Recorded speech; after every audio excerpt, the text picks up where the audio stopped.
Kansela mpya wa Ujerumani Friedrich Merz anaapa kujenga jeshi imara zaidi barani Ulaya. Kansela wa Ujerumani Friedrich Merz amesema serikali yake mpya itaweka kipaumbele kikubwa katika usalama, mshikamano, mafanikio na maendeleo kwa wote. Amesema hayo katika hotuba yake ya kwanza katika bunge la Ujerumani.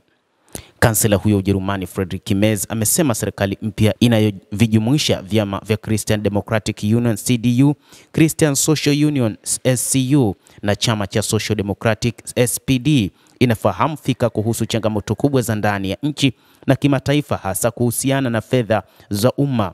Merz amesema watafanya kila wawezalo kuruhusu uchumi wa Ujerumani kwenye njia ya kukua, huku akikabiliwa na mlolongo wa mipango kabambe, kuanzia kufanya matengenezo miundombinu ya nchi hadi kupunguza viwango vya kodi vya mashirika.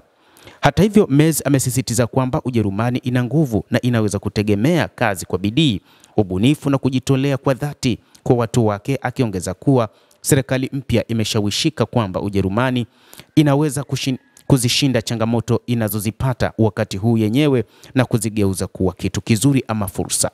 Ahadi yake ya ufunguzi kuhusu mafanikio kwa wote ilikuwa ni ishara ya kukabiliana na sera za waziri wa zamani wa uchumi wa kansela wa Ujerumani Ludwig Erhard, aliyemwagiwa sifa kwa kuchochea uchumi wa Ujerumani na kuinusua nchi kutokana na mdororo wa kiuchumi baada ya vita vya pili vya dunia, na ambaye aliandika kitabu kwa jina la Prosperity for All, mafanikio kwa wote.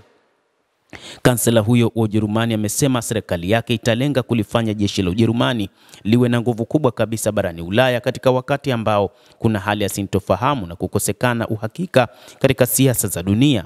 Amesema serikali yake itatenga fedha za kutosha zinazohitajika kwa ajili ya majeshi yake.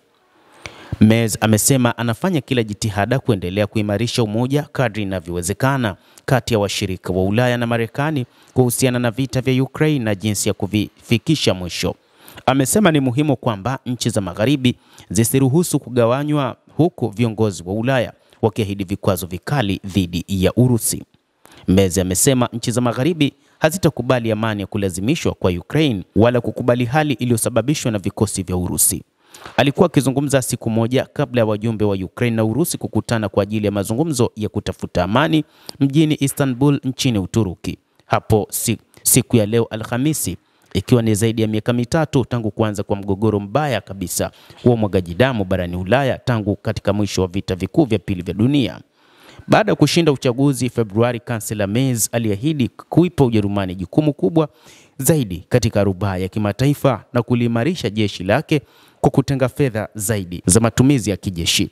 Ingawa ameukosoa wazi utawala wa rais wa Marekani Donald Trump kama mshirika asiyeweza kutegemewa, Merz amemshukuru Trump kwa msaada wake katika kushinikiza usitishaji mapigano nchini Ukraine. Amesema usitishaji mapigano unaweza kufungua mwanya ambapo mazungumzo ya kutafuta amani yanaweza kufanyika. Merz amesema vita vibaya vya Ukraine na matokeo yake havitaamua tu ikiwa sheria za utangamano zitaendelea kuwepo barani Ulaya na ulimwenguni kote, ama ikiwa dhulma, nguvu za kijeshi na haki kamili ya walio na nguvu zaidi itashinda.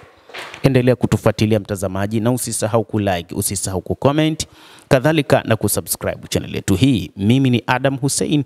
Endelea kuwa nasi wakati wote, endelea kutufuatilia. Utaweza kuyajua mengi ya ulimwengu kupitia The World News.